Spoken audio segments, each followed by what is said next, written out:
കൂട്ടുകാരി, ഞാൻ ഇന്ന് ആദ്യച്ചക്ക പറിച്ചു. 2 ചക്ക ഉണ്ടായിരുന്നു. അത് ഇന്നലെ നോക്കിയിട്ടാണ് വന്നതെങ്കിലും രാത്രി വവ്വാലും ഒന്ന് കടിച്ച്. അതാണ് നല്ല വിളഞ്ഞ് നിൽക്കുകയായിരുന്നു. ഞാനിന്ന് പഴുക്കാറായിട്ടെടുക്കാമെന്ന് പറഞ്ഞാണ് ഇന്നലെ കണ്ടിട്ട് വന്നത്, പറിച്ചില്ല. ഇന്നായപ്പോൾ വവ്വാലും ഒന്ന് കടിച്ച്. 2 എണ്ണം ഉണ്ടായിരുന്നു. ഇനി മണ്ടയിൽ നിൽക്കുന്നു, നാളെ പറിക്കാനുള്ളതുണ്ട്. നേരത്തെ പറിച്ച് വെച്ചിരുന്ന പുളിപ്പ് പഴുത്തിട്ടാണ് എടുക്കണമെങ്കിൽ അത്ര പുളി കാണൂല. പഴുക്കാതെ പറിച്ച് വെച്ചാൽ പുളിക്ക്. ഇത് ഒരു 10-40 വർഷത്തെ പഴക്കമുള്ള ആത്തിമരമാണ്. അത് അന്ന് കുരുവിട്ട് പൊടിപ്പിച്ചതാണ്. ഇന്നത്തെ പോലെ ബട്ട് തൈയൊന്നുമില്ല.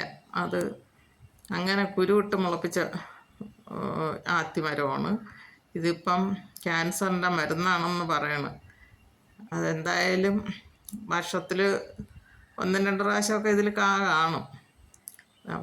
നല്ല വയസ്സനായി നിൽക്കുകയാണ്. എന്തായാലും നമ്മളെ ആവശ്യത്തിനുള്ള ചക്ക കിട്ടും. എനിക്ക് വേറെ തൈയും നിപ്പുണ്ട്.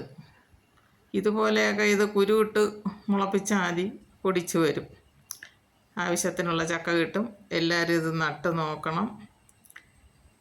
ഒരു വീടാകുമ്പം ഇതുപോലെയുള്ള അത്യാവശ്യം നമുക്ക് വേണ്ട ഫ്രൂട്ട്സൊക്കെ നമുക്ക് ഇതുപോലെ തന്നെ എടുക്കാം. നാടൻ പഴങ്ങൾ ഇത് നല്ല ഔഷധ ഗുണമുള്ളതാണെന്നാണ് പറയണത്. ക്യാൻസറിൻ്റെ മരുന്നാണെന്നൊക്കെയാണ് പലരും പറയുന്നുണ്ട്. എന്തായാലും ഞങ്ങളവിടെ വർഷം തോറും കായ്ക്കണ അത്രയും ഞങ്ങൾ കഴിക്കുക തന്നെ. എൻ്റെ ഈ വീഡിയോ ഇഷ്ടമായെങ്കിൽ ലൈക്ക് ചെയ്യണം, ഷെയർ ചെയ്യണം, സബ്സ്ക്രൈബ് ചെയ്യണം. ഇതുപോലെ എല്ലാവരും നട്ട് നോക്കണം. ഈ അരി മാത്രം ഇട്ടാൽ മതി, പൊടിച്ച് വരും.